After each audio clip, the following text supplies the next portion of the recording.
पुणे से प्रवीण जैन नमोस्तु निवेदन करते हुए प्रश्न पूछ रहे हैं। मंदिर में रात में श्री जी की परिक्रमा नहीं लगाते, वजह बताते हैं हिंसा होती है, हिंसा ना हो इसलिए।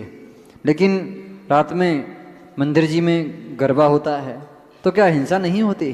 कृपया समाधान कीजिए। देखिए, बहुत सारी रूढ़ियाँ हमारे धर्म में, हमारे परिवार में, समाज में प्रवेश कर चुकी हैं और उन रूढ़ियों को अपन ढो रहे हैं। एक से मैंने पूछा कि क्यों नहीं परिक्रमा लगाना चाहिए, कहते वो हिंसा होती है। मैंने कहा मंदिर में भी तो चलते हैं। तो बोले वो पीछे लाइट नहीं रहती। तो मैंने कहा एक लाइट लगवा लो, इतनी सारी तो लगी है। बोले नहीं कीड़े गिरेंगे। तो मैंने कहा पूरी बंद कर लो। मंदिर में रात्रि में परिक्रमा करने का आगम में कहीं भी कोई भी निषेध नहीं दिया। यहाँ तक अगर अपन देखें वर्तमान की परिप्रेक्ष्य में, जब कोई सिद्ध चक्र विधान या कल्पद्रु महामंडल विधान जैसे विधान होते हैं तो रात्रि में भी लोग परिक्रमा लगाते हैं। इसके अलावा आप महावीर जी जाएं, बहुत सारे क्षेत्र ऐसे हैं, सम्मेत शिखर जी चले जाएं, वहाँ तो टोकों की परिक्रमा भी रात को लगा लेते हैं। जो जल्दी पहुँच जाता है वो रात्रि में परिक्रमा लगाता ही है। तो इसका आगम में कोई निषेध नहीं है, ये व्यक्तिगत रूप से समाज की एक कुरीति है।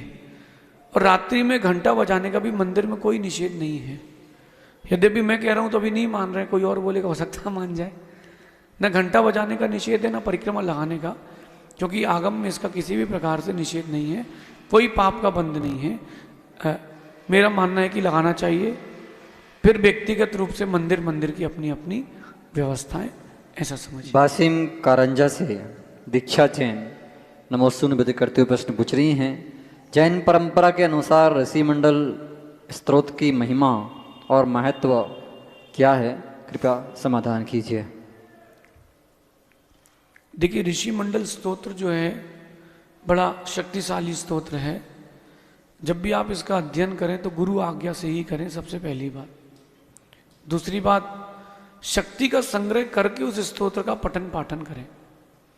अगर आपके पास शक्ति का संग्रह नहीं है तो वो आप उसकी शक्ति को नहीं झेल पाएंगे। जैसे कभी कोई तांत्रिक वगैरह जो होते हैं वो किसी की भूत उतारते हैं, अगर आप लोगों ने कभी देखा हो तो तांत्रिक पहले खुद के अंदर मेहर भरता है, उसको कहते हैं मेहर।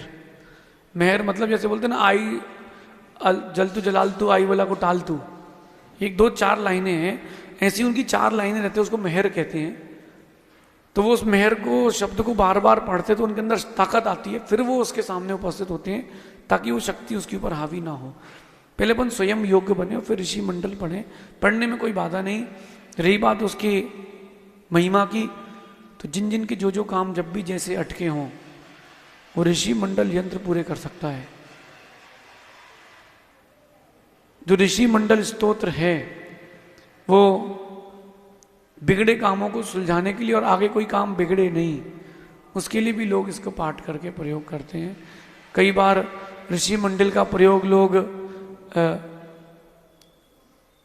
उच्चाटन आदि क्रियाओं के लिए भी करते हैं, लेकिन वह अयोग्य है। लेकिन ऋषि मंडल का प्रयोग करने में कोई बाधा नहीं है।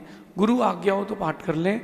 और शक्ति का असीम संग्रह होता है। जो आपका ऑरा होता है, वो जो ऑरा होता है वो बड़ा क्लीन होता है, और आपके अंदर एक अद्भुत शक्ति का प्रयोग देखने मिलेगा जब आप ऋषि मंडल को पढ़ते हैं, क्योंकि उसमें उस प्रकार के बीजाक्षरों का बड़ा गहरा प्रयोग है। करना चाहिए, लेकिन गुरु आज्ञा के बिना नहीं करना चाहिए। नीमस